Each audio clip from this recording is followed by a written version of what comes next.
This week's DRM Not Included on F5 Live Refreshing Technology is proudly powered by Amazon Prime. We all know that you get free shipping on millions of products with Amazon Prime, but you get a whole lot more. Like free music with Amazon Prime Music, free TV, movies, and documentaries with Amazon Prime Video, free games, and a free Twitch subscription to support the content creator of your choice with Amazon Prime Gaming, plus a whole lot more. We've got links to all of these features and some of our favorites, plus a 30-day free trial, all by going to f5live.tv/prime. All right, we got a weird one for you here. So, the Tolkien estate and Amazon are being sued by a fan fiction writer. Now, fan fiction and copyright lawsuits, very common. They happen all the time, and it's usually the rights holders suing the fan fiction authors or artists or whatever.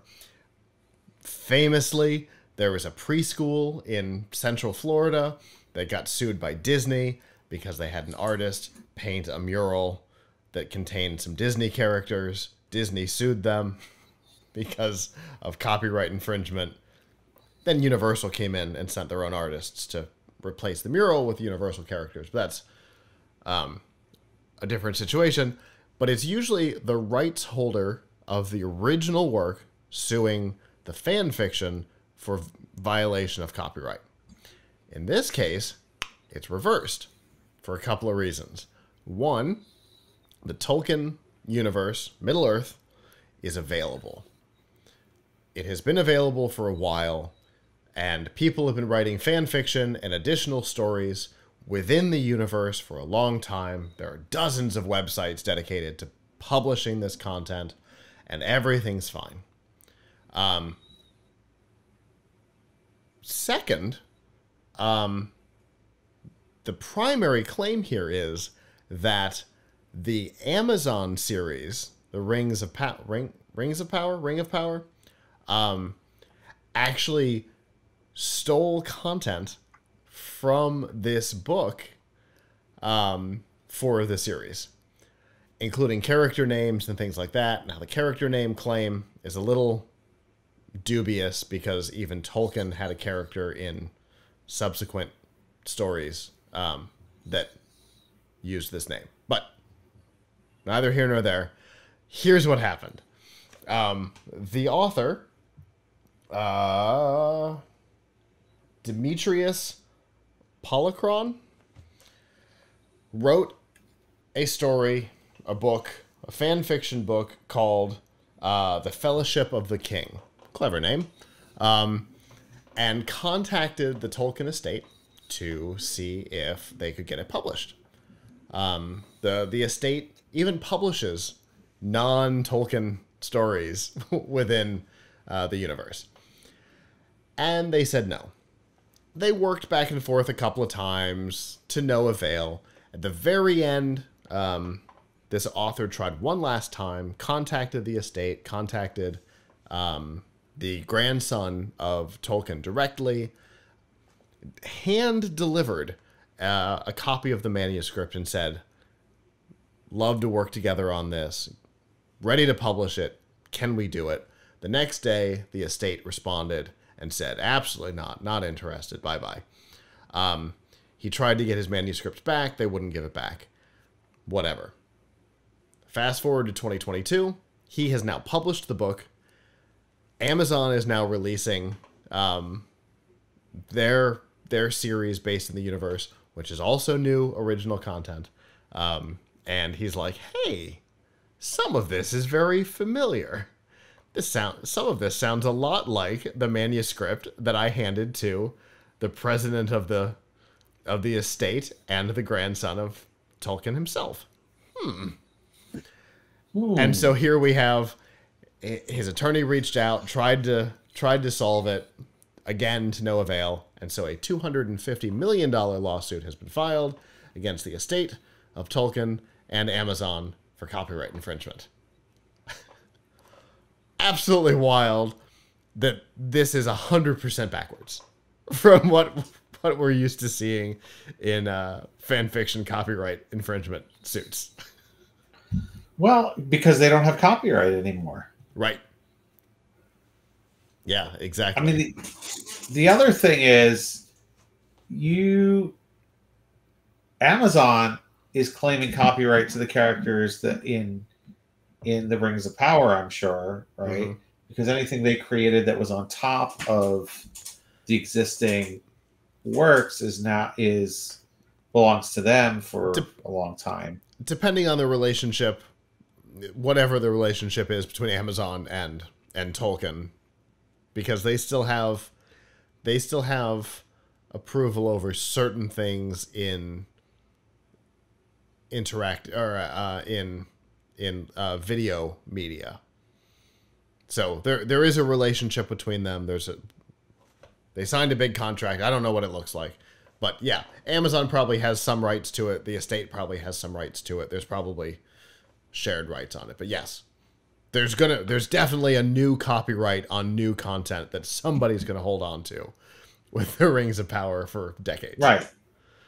So this guy also kind of has an interest in that if he did create this, if he's creating stuff that's similar, they could sue him. Mm-hmm. So maybe he better sue first. Yeah, true.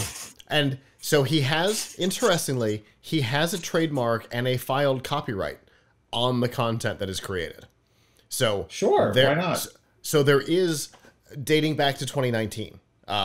So this is before even the announcement, I think, of the partnership between Amazon and the estate.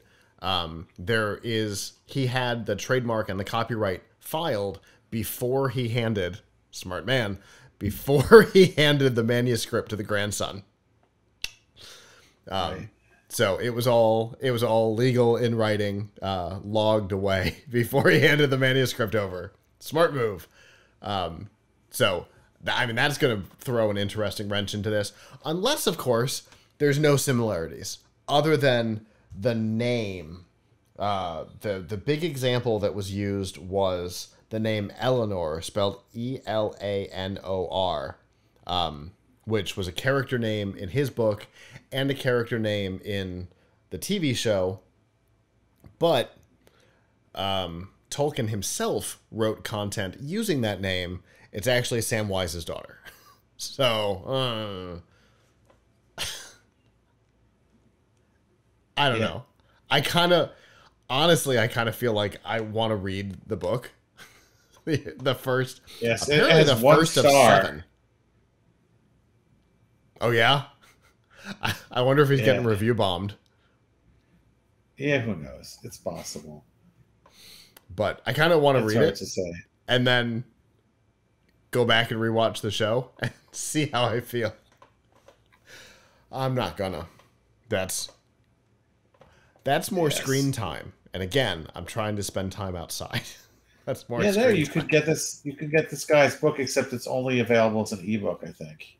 See, so does that kind of screen time to you? Yeah, it could be. I do generally read. If I do an ebook, I do it on a Kindle. Right. But anyway, it's absolutely fascinating because, again, it's backwards from what we're used to for a number of reasons, but it is backwards from what we're used to, and I find that wild. Is the fan fiction stuff that we're used to, that we've talked about, is Nintendo suing artists or Paramount suing non-official Star Trek series or the daycare. And this is absolutely backwards from everything we've come to be used to. So this is going to be a fun story to follow. That's my current situation, because there's interesting precedent here. Fan fiction tends to be ignored legally, right? It tends to be either the fan fiction or the fan art is classified as copyright infringement, or the case is just thrown out. I don't think that can happen here. There's going to be an interesting precedent set here. I mean, I think what he wants is some money, especially if the book's That's a what I 1-star think. rating. Yeah. Well, I mean, there are only a handful of people who read it, but yeah, it sounds like he self-published it. Mm-hmm. It sounds like he 100% me did. like he said so. In fact, he told the estate when they wouldn't give the book back, he's like, "Fine, you don't want to do it. I'm going to publish it myself." Which, I mean, it's fan fiction. Of course, that's what happened. I mean, one interesting question though is like, could somebody do this as sort of a lawsuit bomb or something, right? Like where, like you send work out to a bunch of places that you know are doing something, then you can come back later and say, hey, I've got somewhat of a vague similarity to something that you're doing. I sent it to you. I think you copied my work, and hope to extract a settlement because you don't, because that's you could get some money. It happens. I mean, Amazon is deep pocketed too here, right? Mm-hmm. I mean, they spent a lot of money on this thing, which apparently was a waste of money because I don't think enough people watched it to justify certainly not a lot. They spent $1 billion or something. Yeah, a ridiculous amount of money, and like a comically large amount of money. Yeah. So, yeah, exactly. Yeah. So, maybe, hey, like you guys spent $1 billion on this thing. Where's my $1 million? Right. Right. And, this kind of thing happens a lot. I can't remember who it was. There was a producer who said that he gets between 10 and 15, something like that, movie manuscripts sent to him a week, unsolicited. And he doesn't unseal them. He just RTSs.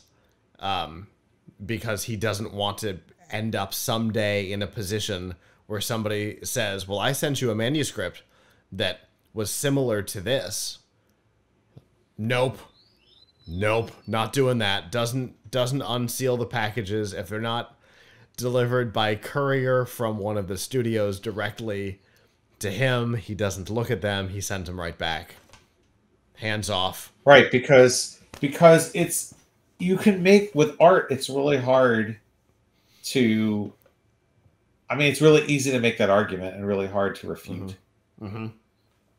Right? Like, if one of the big arguments here is that there's a character named Eleanor, I mean, come on. Tolkien used the name. That's a pretty vague, wild swing. Yes. There's a lot that, I mean, I'm sure you could find lots of things in common with a lot of stuff. Sure. And we've talked about this in the context of AI, where I don't think AI has this. I personally don't think AI has this right of inspiration. But where does inspiration begin and copyright violation? Where's inspiration end and copyright violation begin? Right? Like if you say, I've been influenced by reading Stephen King, and you write horror novels, does that mean that he can sue you because you were influenced? Right. Like where ideas don't come from nowhere, right? So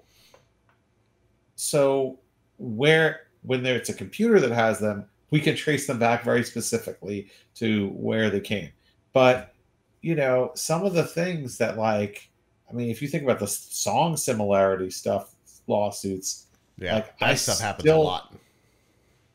Like, I still don't get how like 20 or 30 years later, somebody was able to sue Men at Work for their Land Down Under song being too similar to some children's song from 30 years before, or how Huey Lewis and the News were able to sue Ray Parker Jr. for the Ghostbusters song, right? They said it was too much like I want a new drug or whatever. Because like there's so much like stuff like that where you're like, oh, there's just a few bars of music that sound the same, and I'm going to sue you. So yeah, the world is wide open for lawsuit. Yeah, for sure. And like you said, in art, I look at one of Steve Jobs' most famous quotes: "Good artists copy, great artists steal." Yeah. Right? It's kind of the accidental nature of the thing is, where is that line between inspiration and full-on theft? So, yep. I think you're right. I think probably he's hoping for a settlement, something in the 7-figure range, and he'll be happy to go home. 250 million, I think, is comical, and not at all even what he's going for. He's probably going for a high 6, low 7-figure settlement, and he'll go home. And that's what's going to happen here, almost certainly, because I cannot imagine they're going to risk the possibility of having to pay him royalties in perpetuity, for sure, because these copyright things are so subjective and so weird. So there's a settlement coming here, and they don't want the precedent. So I'm with you there. Hello, YouTube. Thanks for watching, and I hope you enjoyed this episode of F5 Live, Refreshing Technology.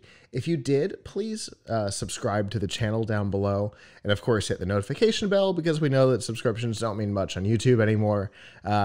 If you've got topics that you'd like us to talk about in the future, please comment them down below. And if you'd like to not follow us on YouTube, there's lots of ways that you can follow along with our content by going to plughitslive.com/subscribe. There you'll see all of our shows and all of the ways that you can watch, listen, and follow along.